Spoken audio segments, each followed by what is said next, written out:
You either die a hero or you live long enough to become a villain. That is a famous quote that came from the DC camp, but you can apply it to Marvel or anything else for that matter. Phase 4 of Marvel films was full of hits and misses, with it all coming to a close in Wakanda Forever. Marvel knows that they back is against the ropes, so it's up to their powerful marketing team to sell you a Quantumania dream. And they're doing their best to do so too. I mean, look at this tweet. Hashtag Ant-Man and the Wasp Quantumania is now the #1 movie in the world. Experience it now, only in theaters. Get tickets now at Fandango. And that's mostly true. Ant-Man is the #1 movie in the world, and it even surpassed Disney's projected ticket sales for this B-tier character. But let's use some critical thinking here. It's not hard to be the #1 movie when the only other major film that released the same week as you is Winnie the Pooh, Blood and Honey. That is a movie about a bear with a medium red tee and no pants slashing people up in the forest. You won by default. Ain't nobody paying to see Winnie the Pooh, Blood and Honey, except for YouTubers trying to cash in on shock value views, aka me. The marketing on Ant-Man will have you thinking you are missing out on the film of the year. But the reality is that this movie is sitting at a 47% rating on Rotten Tomatoes from critics and an 84% rating from fans. So what's the truth? I'd say the truth is somewhere in the middle. Quantumania to me is a 5, maybe a 6 on a good day, and here's why. The film picks up with Ant-Man enjoying the fruits of his labor. He played a role in saving the world from Thanos, so now everybody's on his jock. I mean, he's getting free food, love from the fans, and he even writes a book and goes on tour sharing that book with the kids across America. Now, shortly after that, his family has a meeting where Scott's daughter reveals she's been working on a device that communicates with the quantum realm. By the way, none of this is spoiler territory, it's all in the trailers. So anyways, after she reveals this device that studies the quantum realm, the grandma that was rescued from the quantum realm in the last Ant-Man film starts to freak out. She's all like, "Why are you sending a signal down there? What's the purpose of this? How come nobody consulted me on this move?" And then that's when the foolishness all begins. I mean, 10 minutes into this movie, literally right after she expresses the concern about the device, it just so happens that the family sucked into the quantum realm. This is the first critique of the movie for me. The pacing of this movie is just entirely too quick. It goes 0 to 100 real quick, and I find it a little bit too convenient for the plot. I mean, this girl had been sending a signal down to the quantum realm for an extended period of time. It was only after the grandma expressed concern and the entire family just so happened to be in the room is when they are magically all sucked into the quantum realm. Like, come on. Kang was at the Ant-Man's tech, and both the creator of the suit and his genius granddaughter were working on that device behind the scenes on their own. Wouldn't it have been a smarter and a quieter move for them to be abducted into the quantum realm by Kang if his goal really was to conquer? I mean, I was always taught that divide and conquer is the best method, but whatever. I guess abducting the Avenger and the woman who knows all the mysteries of the quantum realm alongside Grandpa Ant-Man and the granddaughter makes for a more thrilling storyline.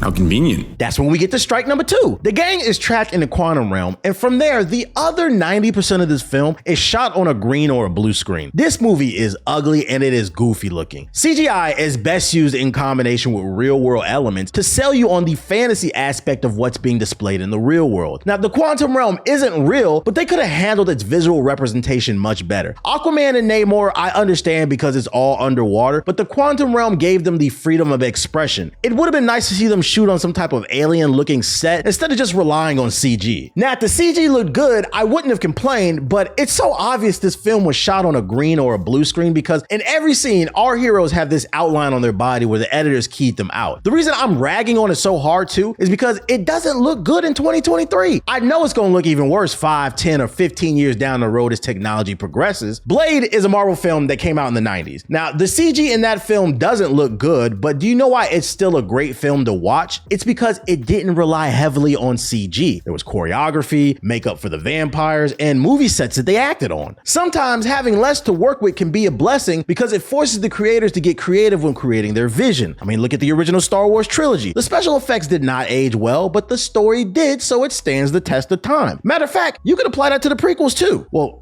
at least episode 3. We don't talk about the other 2. The point I'm trying to make is the story in Quantumania is wackosaurus. The gist of Quantumania is Kang is coming, which we already knew because he was in the trailers, but it felt like the writers forgot to express what makes Ant-Man and his team cool. Jonathan Majors as Kang hard carries this movie. He is the one redeeming thing about this film and the only reason I'm holding out hope for Avengers Kang Dynasty. This man gave an amazing performance. I mean, you really believe that he was Kang. Just the way he carried himself in the costume, the inflections tones and his voice and the monologues he gave. This man is a great actor, and the only way I see him being messed up is if Disney's writers don't come correct when it comes to writing things for Kang the Conqueror. He has that dubious energy that Thanos came with, but he has this anger that's unique to Kang the Conqueror that's really intimidating. Excellent. Sadly, that's where the positives end for me. This film clocks in at just over 2 hours, but it felt much longer. I actually dozed off for like 30 seconds during this film. I had to stand up and get myself together. I was that bored. Reason being is this movie is full of jokes and not a single one landed for me. I'm sitting there stone-faced the whole movie waiting for those classic Marvel quips, but they just never arrive. And the worst part is that I ended up looking stupid because I told my lady who's unfamiliar with Ant-Man that she might enjoy Quantumania because Ant-Man movies are usually on the funnier side. I still think the original Ant-Man is an underrated Marvel movie, but nope, Quantumania is not funny. So I'm just sitting in the movie theater with egg on my face while every once in a while she leans over and says something along the lines of, "Psst,